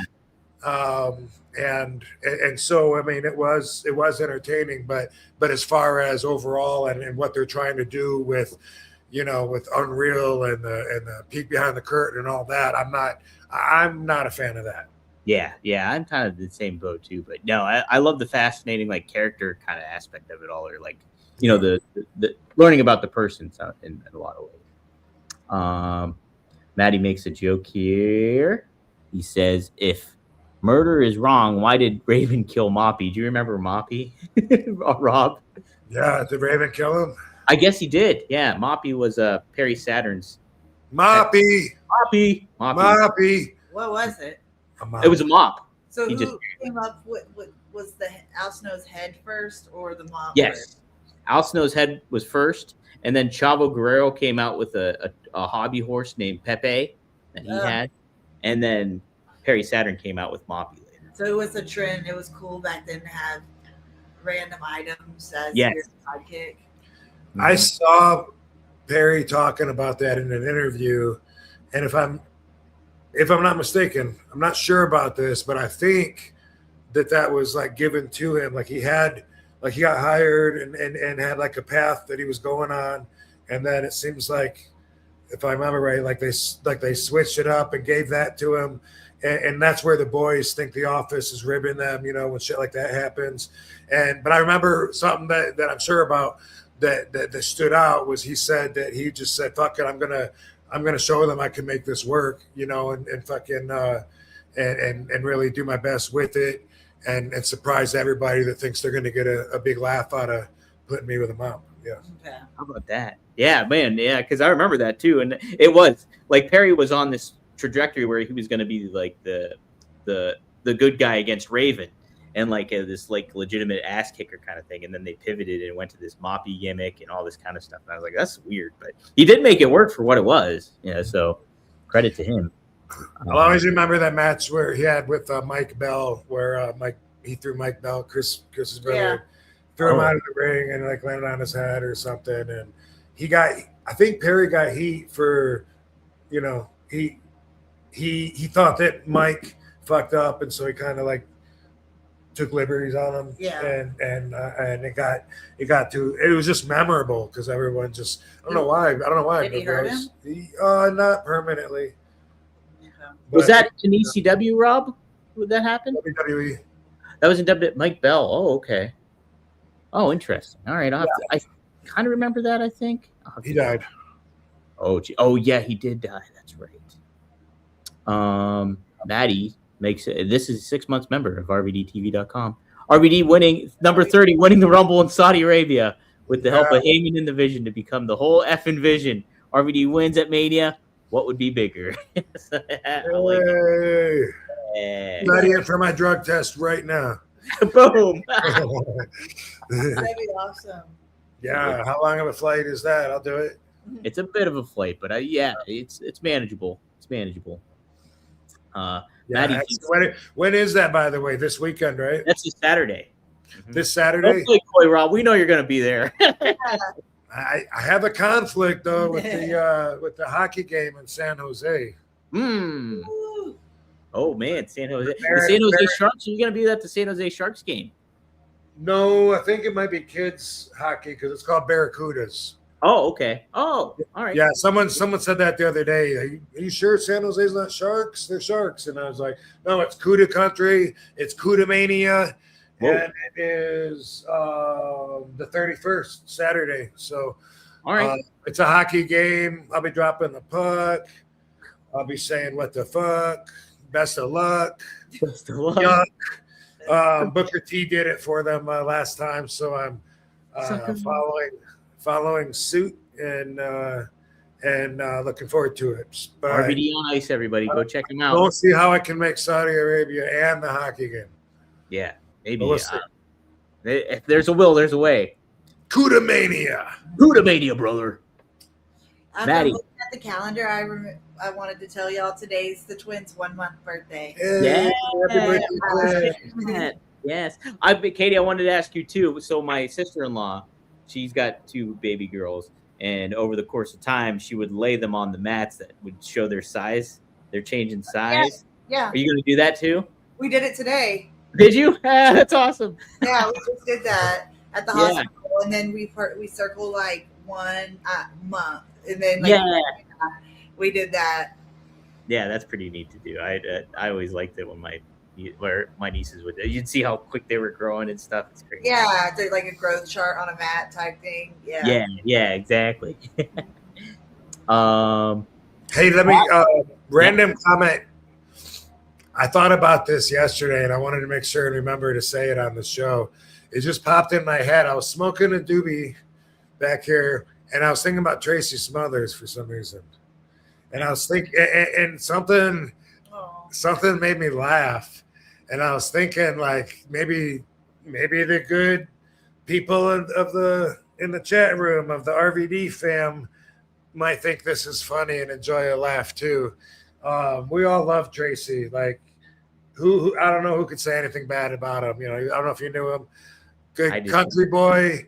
Yeah. And he loved to have fun. You know, he was always ready to, even if he was pissed, he wasn't far from being in a good mood. You know what I mean? Oh, that's great. Even if you're mad at somebody, if you could pull him aside, you could be like, hey, man, come on, what's your deal? What's your deal? And he might be like, no, fuck that shit. Come on, what's your deal? And he might be like, what's your deal? You know what I mean? Like, high five. You know, we used to always be like, what's your deal, man? Hey, anyway, what I wanted to tell you that I thought was so funny was this was in the ECW days, and Tracy liked to smoke marijuana. So whenever we would go, like, step outside or whatever and get in a circle and smoke a doobie, there'd be little Guido and Tracy and me and Sabu and Pee-wee, maybe or maybe not 1 or 2 other guys. This is what Tracy would do every time.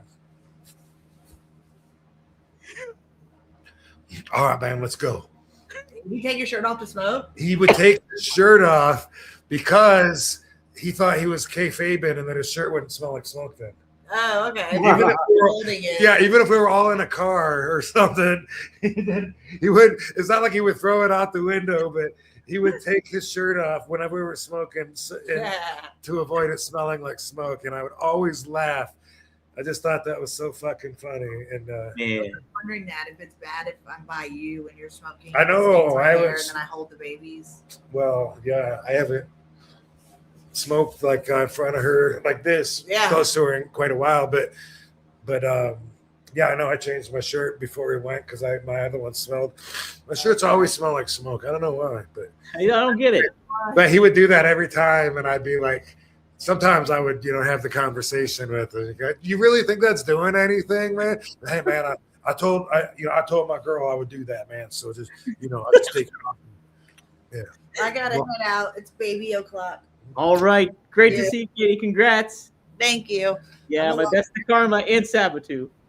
Thank you. You can leave Barbie in here and shut her in? Yeah. That's cool. Bye, y'all. Love you, baby. Bye, Katie. Bye. Tell Sabo. See you tomorrow. I will. All right. That was awesome. Now I can smoke. Now you can smoke. Take your shirt off, Rob. Yeah. Isn't that funny? That's and great. And if you knew Tracy, it would make it even funnier. I bet it would. Yeah. Dude, I always heard great things about Tracy Smothers, and I'm like so upset, like, because I probably, in my earlier time when I started writing, I probably could have interviewed him, but I never really reached out or anything like that. So, but I bet he would. I worked him one time in like '94. It seems like at a fair, in the South. Barbie, come here, baby. You stay in. And after that match, we became friends right away. But every time he would talk about that match, there's a couple things that he would always say consistently, like for the rest of our lives together. He would always say, "That an easier street fights." And the other thing he would say, "He took me within an inch of my life, man. Swear to God, inch of my life." It was so funny. Oh, that's awesome. That's so good. Sometimes him and Little Guido would fight, and I just thought it was so funny because they're both such characters, That just made it funny watching them mad at each other. And Tommy and Tracy would they would let's say Big Brother Little Guido, and he hated it. Oh, I bet he would. Yeah, I bet he would. I tell you what, Vito's impression of Guido was fucking hilarious last week.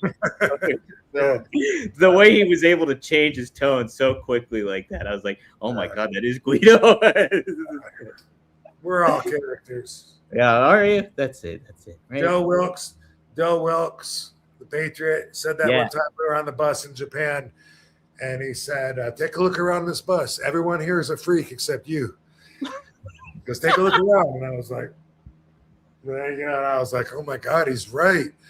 But then, as I got older, I was like, I think his point was that I'm a freak too. I'm a freak as well. I don't know exactly what he meant, but it was like there's the Kamala dude, Kamara, Ben Peacock, and there's fucking Gary Albright sitting over there too.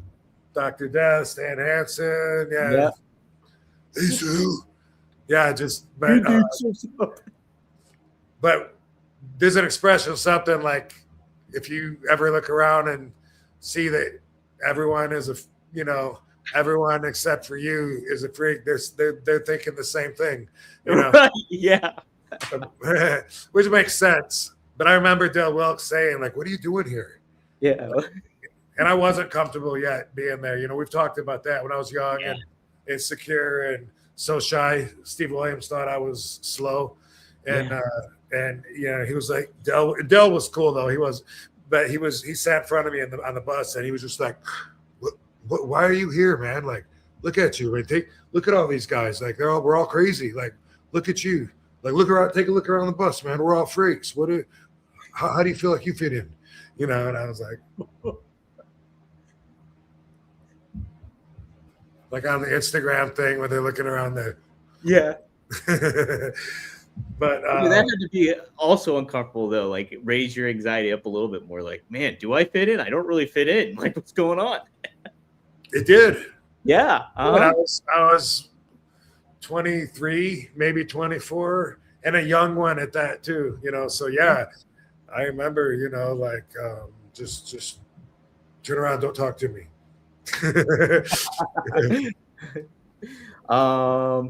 Maddie says he thinks Vince should return as Mr. McMahon. Wow. I don't know when you could do that necessarily. I saw something today. Some people are believing that they're having talks. You see any of that? I did not see any of that. No. I'm not surprised though, whether that's true or not. I'm not surprised because my prediction for 2026 actually was Vince McMahon will make a return in some form or fashion in pro wrestling. I think he will. Oh yeah. Someone said, Yeah. That TKO was having conversations and that they need him to save the direction or something. Who knows? Yeah, who does know? Wow. That'd be a pretty big comeback. It sure would. It definitely would. Holy I shit on all of you. Fuck you. Fuck you. Fuck you. You're all right, Rob, but fuck you too over there. Yeah. Pat Ramondo, thanks for Canadian $2, eh? He says blazing and enjoying the content. Thanks, RVD. So he's smoking, and he's got Awesome. him, Rob. Yes. Right on. Yes. And then we have Maddie just saying nostalgia. No one will ever do it like RVD. So you hit his nostalgia fuse there, Rob. So thank you, Maddie. That's what happens when you live for centuries. Like it's that fucking movie when the you know what I'm talking about. You got to chop their head off to kill him. Walker or something. Or, yeah, like zombie. Yeah, but I was thinking of the maybe the Irish dude. I think it might be playing one of the Highlander. I was thinking of Highlander. I don't know if Irish dude's playing. You might be right though, because I never saw the Highlander movies, but don't they? Yeah, they live for like years. They just live for centuries and walk the earth and pretty, like vampires, I guess. But what is Drew McIntyre gonna? He's got an acting part of something coming up that I thought was awesome and ideal for him, but I don't know what. I can't remember. Oh, I'm not sure. Oh, I think he is in some sort of. Like, yeah, he's in some sort of movie that's kind of like that, isn't he? Coming, I think it's a Highlander remake, maybe. Okay, yeah, maybe. I think that might be it, Rob. If somebody in the chat knows, let me know. Let me know if somebody in the chat knows. This box sent to me from a company called Life Vantage, and it's health products, right? And anyway, they sent me a box of stuff, and I just wanted to say thank you on air for I don't know what a lot of it is yet, but it's a big heavy box full of product for me to try. Liquid collagen. Ooh. And, a bunch of that's what's so heavy, the liquid collagen. But it's something that Rick Bassman, if you guys know that name, reach out to him if you want to know more, because it's something that they wanted to know. You know, if I was interested in being part of them or whatever. But I just wanted to say thanks for that. I keep telling you, I got some stuff I'm working on. And maybe I'll have some details next week because we got RVD weed coming. We got RVD peptides coming. Peptides, really? And I love peptides. Yeah, we've been talking about peptides for a while. I remember you talking about. I manifested it. Believe it or not, it came to me. It came to me, and yeah, he come up on me. He come up on me. Yeah. So. Anyway, I found out there's a peptide named RVD. What? Yeah, I didn't even know because there's like 7,000 peptides or something. Is it named after you in specific, or does it so happen? No, but check out the function of the RVD peptide. It latches onto your cannabinoid receptors in your brain, and then it mitigates your mood. Mood and your energy, and I think maybe pain too. So it's very much like. Look it up. Are you looking it up right now? I'm looking it up right now. Yeah. I had no idea. It's like boom. Like how much? It's a cannabinoid receptor. It's really supposed to act as a selective antagonist. I'm trying to see what it does. Speak up. We can't hear you. Okay. It's a cannabinoid receptor. Recently it was shown that RVD HPA, also called PEPCAN12, is a potent negative allosteronic modulator at CB1 receptors. Together with other newly described N-terminally extended peptides. However, other research suggests that RVD heparinase may sometimes act as a positive allosteronic modulator of CB. I don't know what any of this means. Okay. I'm just looking it up on Wikipedia. So anyway, it helps regulate moods, and your endocannabinoid system does like everything. It's like a system that runs through your body and is in control of so much. But anyway, never knew. And besides that, also RVD brand peptides right around the corner. So I'll be talking to you about that. Hey, Bar, you're going to go bark at the baby if I let you go. Come here. Come here. I'm hanging out. Anyway, pretty stoked about that, but I don't have the details to share with you yet. So hopefully next week. I like hopefully, it. And hopefully we'll have hopefully by March, maybe middle of February, we'll have some RVD product out there. Pretty stoked about that. That's awesome. Heck yeah, man. That'd be great. That'll be great. Seth, thanks for the $20, my brother. Seth, everybody, just so you know, he does the RVD theme to the countdown song. A little higher. Check it out on Spotify. Support Seth out there. He says, you guys are looking good. Are the twins as chill as their parents? Do they have little personalities already? And has Saba broken any tables yet? No, Saba hasn't broken any tables. I mentioned within a couple hours of being born, she already had her first ambulance ride and scared everybody. Just over sticking her tongue out, but they both do that. They stick their tongue out all the time. They're gonna be a tag team that does that. Yeah. By the way, I know people love to do that, but to me, it seems like, with exception, because like some people, I get it, or I get what they're saying when they do that or whatever, but it's way overdone. And for 90% of the time that I see it done, I'm always thinking like they're doing that because they don't have anything else to do. Regular people, when they're taking pictures on Instagram, they're like, or, either they'll be like, or they'll be like, and either way, like, okay, I get it, but it's in my opinion, it's way overdone. But that's just my opinion.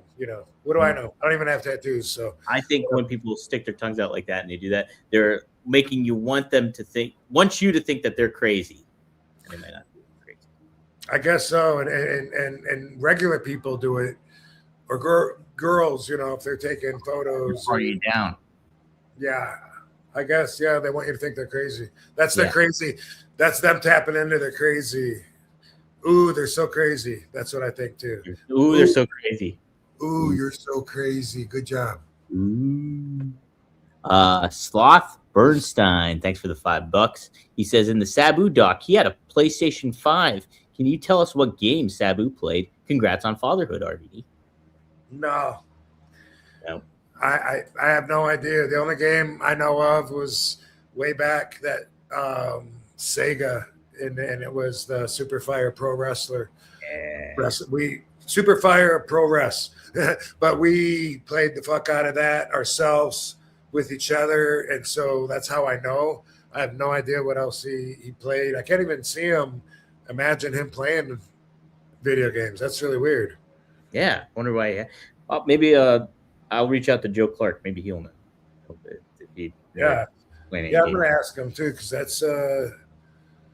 that doesn't seem like, but whatever, every once in a while he surprises me. Right? Yeah. And by the way, that was Sabu in the ring.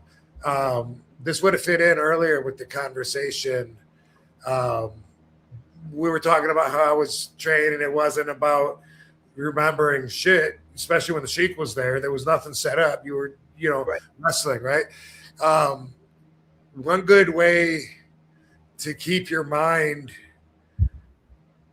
in the moment instead of in plans when you're wrestling Sabu, one good way to keep your mind guessing is the fact that Sabu would throw the entire plans out every time anyway. Like he would be notorious about it, no matter, like if we'd have a tag match, me and him against the Dudleys or Eliminators or whatever. And if we talk about ideas beforehand, 98% chance Sabu's going to forget them. And then he'll do some of them, but it'll just be all mixed in different orders and stuff. And he'll do something, and you're like, I thought we were going to do that, like going home before the and because he was like that, that always kept you guessing. Yeah, yeah, which is great. But Yeah. wrestling unpredictable. And Sabu, what a character he was already at that point. So Yeah, sometimes he would do it on purpose too. I bet he did it with a lot of younger guys, like when he'd wrestle a lot of younger guys. Like I'm sure they would, hey, I got a plan, I want to do this and this and this. Like Sabu, I could imagine be like, oh yeah, let's do it, and then he just fucks with them in the ring or whatever. Yeah, totally. Sometimes you do it to me. Yeah, I bet, right? So, A wrestling historian, thanks for the Canadian $2. He says, is there anybody else in AEW you'd want to wrestle AEW?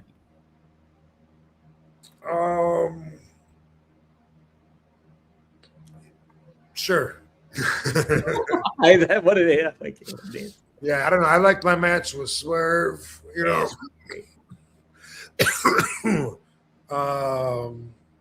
Could I have a rematch with the Luke Perry kid?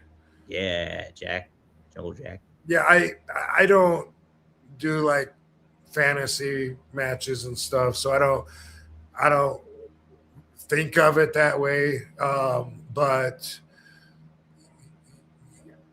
I would like to wrestle Jericho, Edge, Christian. Yeah. Some of my peers more so than the young guys. And that would be awesome too, because they'd be talking about that match, they'd be like, oh my God, man, they schooled us. We, you know what I mean? That it would be something where I think everyone could learn something, you know what I mean? I'm trying to say. Oh, I get what you mean. Like when I wrestled Jericho at the in Brooklyn at the Barclay, and I told you like it was like that was my return for the Money in the Bank 2013, I believe, or something like that. Something like that. It was, and then I wrestled him at the Barclay maybe the night before or the night after, whatever. But anyway, they kept extending the time, and they cut out a match or something, and we were on live TV, and then we had to just work out there. And Barbie, come here. And anyway, I just remember like that match got a lot of high praise, and a lot of people were saying they enjoyed it and that they learned a lot, because it probably wasn't like two new young guys working, you know what I mean? Like, right. The story we told or however we, did it was probably different in a way that was nostalgic, maybe. Nostalgic, absolutely. I don't know. It's a different kind of pace for like. Also, Brian Cage, he's like one of the like most talented. I don't know why WWE doesn't take him and just teach him how to be a monster, and because he does all the little guy moves too, you know what I mean? He wants to show he can do it. But anyway, he's amazing, and so let me throw him on there too. We could do it right. We could make some money together. Oh, no doubt about it. I love Brian Cage. It'll be neat to see him back too, because I think he's like so greatly underutilized in AEW. I think there's so much more they can do with a guy like him for sure. It is. Yeah, he's like, he looks like he could enter a bodybuilding contest tomorrow without, fucking no prep work. Like he's just so. He's just there. He's already there. He's got the look. Let's put it that way. He's got the look. Fans aren't gonna say like, I could take this guy. No way. Maddie, I'm not going to put this chat up just because I don't want to get in trouble. They could with a lot of AEW guys. Sorry, All Petite Wrestling. Oh, no, I hate Robin. Oh, no. Just joking. The word's out. Maddie, we know what Vince said to Cena that one time. What's up, my N-word? He did say that once. So. He did say that, yeah. He did say that. Big Horse Legs. What a name. Big Horse Legs. Thanks for the $2. Does RVD like any pre-workout supplements? Yeah, before I work out, I take NO Explode. What is that? NO Explode. NO Explode is a pre-workout, and it's a vasodilator, so it allows more blood to flow through your vessels because they expand.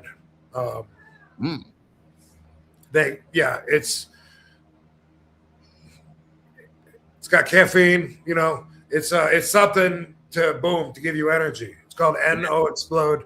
It's been around forever. And with pre-workout, you know, it is certain things they put in there to try to give you caffeine to wake you up, and then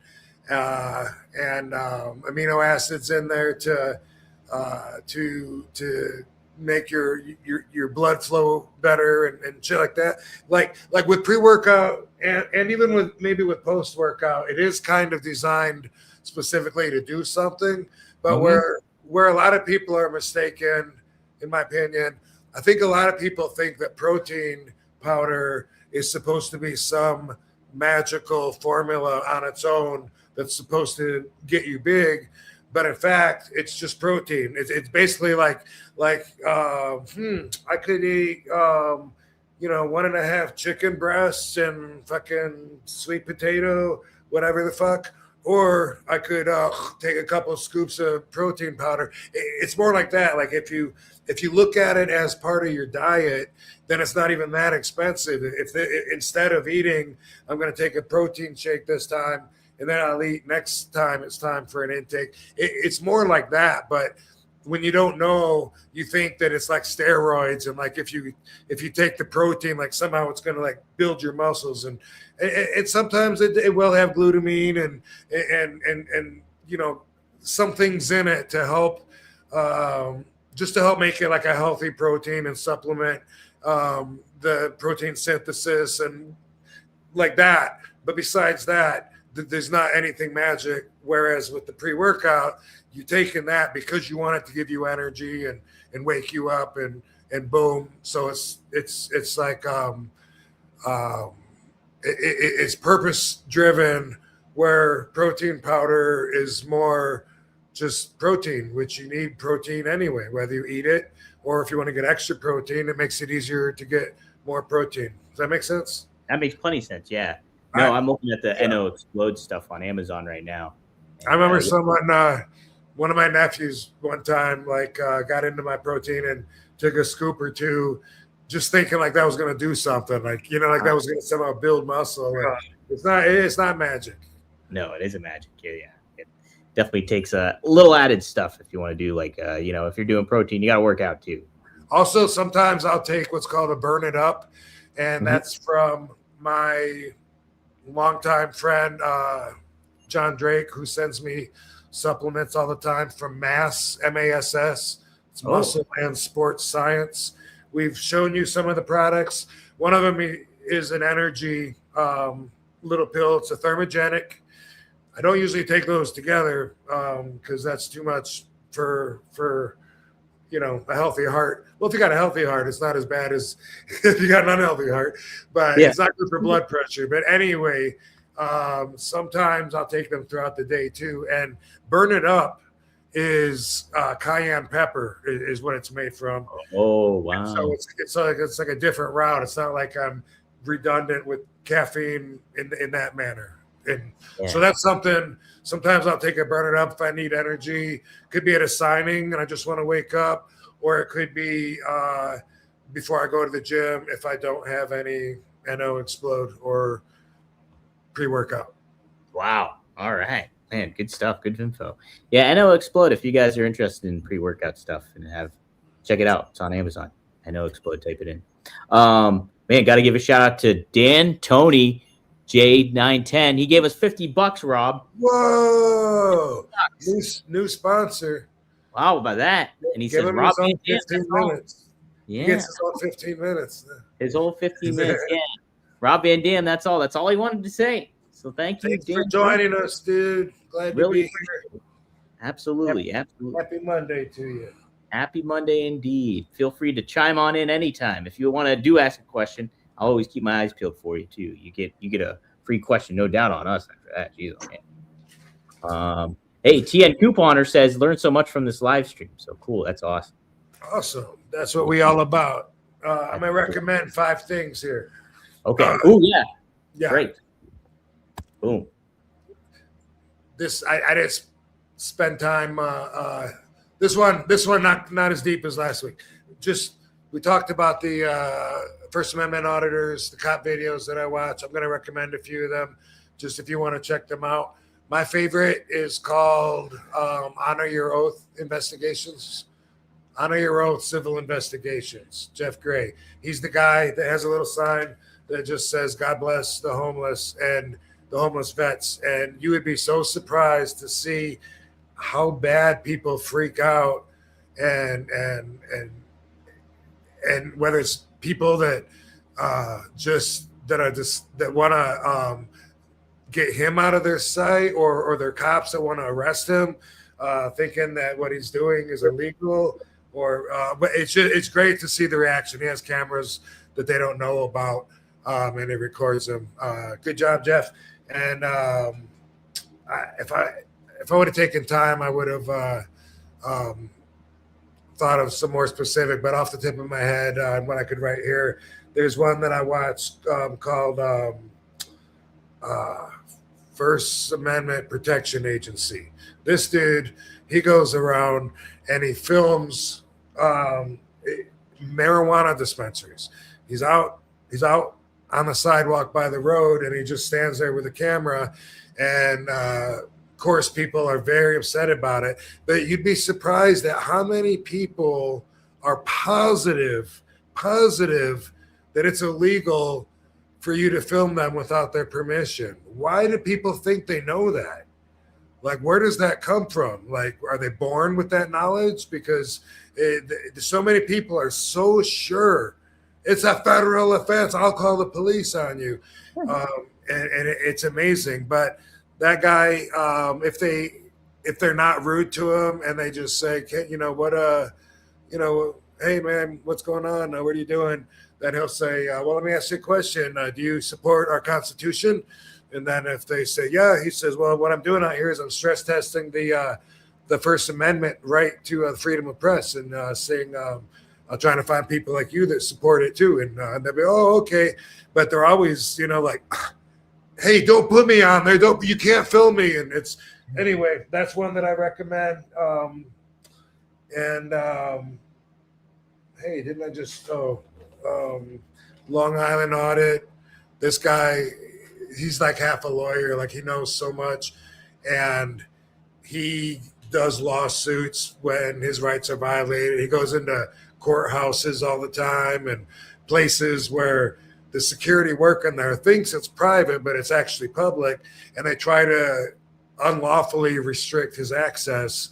And he always stands there toe to toe and says, you can't do that. You can't trespass me from public property if I'm not breaking the law, just because you don't like that. But they don't like you here. They don't want you here. And it's like, you can't kick somebody out of public just because you don't like what they're doing if it's lawful. And the thing I like about him, Sean Ray, is he stays calm and cool through the almost all of the things, like he doesn't raise his voice. He doesn't start, saying, like he's got good control over himself, which I talk about too. I said last week, if I'm angry, I'm in the wrong with my own policy. I'm not saying you're in the right, but I'm saying already I'm in the wrong. If I'm screaming, if I give into emotion, he's really good at saying, I very respectfully decline your decline your question, sir. It's not lawful. This is an unlawful detainment, sir. Anyway, he's really cool about that. Delete laws, the opposite.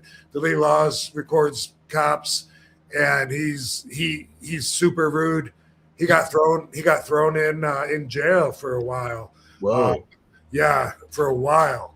I mean, a lot of these guys get arrested for a night or two here and there, but this guy, he gets real close to the cops and pushes everything, and he's very not polite to them. You know what I mean? Like he'll record a cop's got someone pulled over and they got their flashlight, and then they'll say to him, stand back, sir.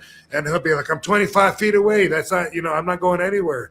And he's like, see how these punk ass pigs do. They just want to start screaming unlawful orders at you right off the bat when they have no authority to do it, and they don't realize their own scope of authority. And the guy will say, I'm telling you to stand back. Or what, pig? I'm not moving and you can't do nothing. He's more like that. Wow. But if you want to see the wide spectrum of different, you can make your own opinions on them or not. And then there's I think Audit the Audit.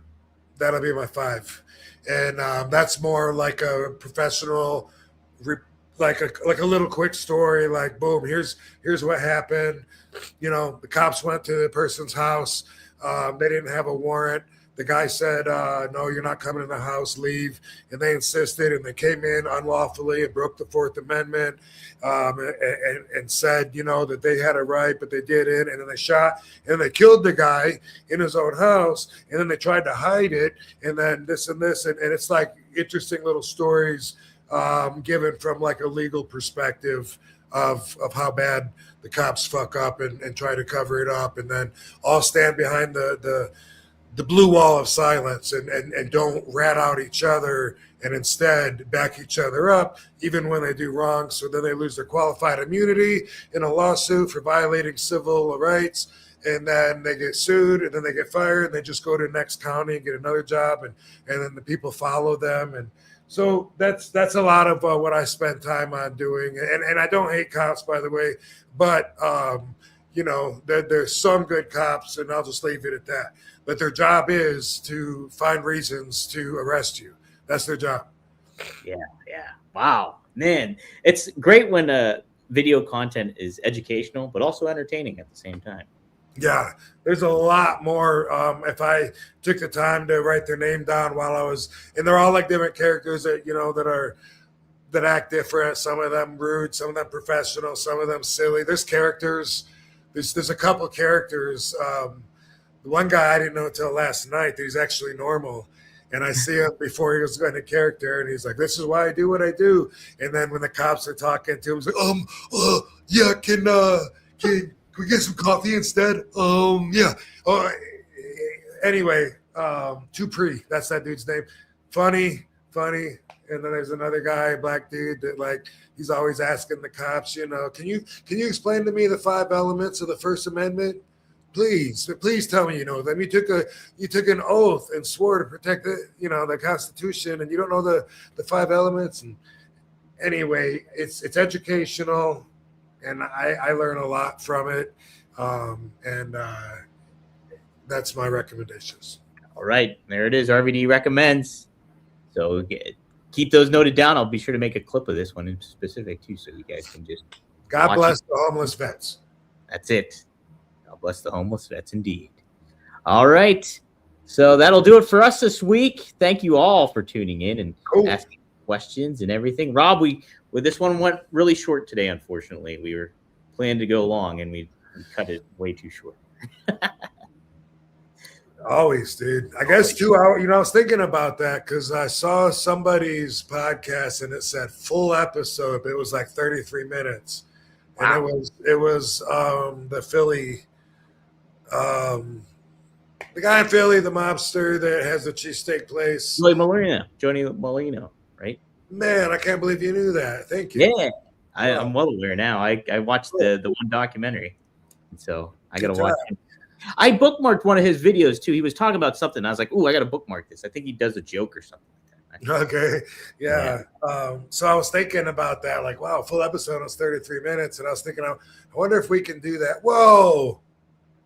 I swear to God, we got to talk about this on another episode. The universal algorithm that's constantly freaking me out because everything is connected now, not just to my devices, but to my brain. But anyway, my Alexa screen just fucking gave me an ad for NO Explode. What? Crazy. Yep. That is not a coincidence. Nope, not at all. I used to look at that as synchronicity, but it's manipulated synchronicity. And so that's like, is there a difference? You know, is there a difference between the way the algorithm works online and the way it works in the universe?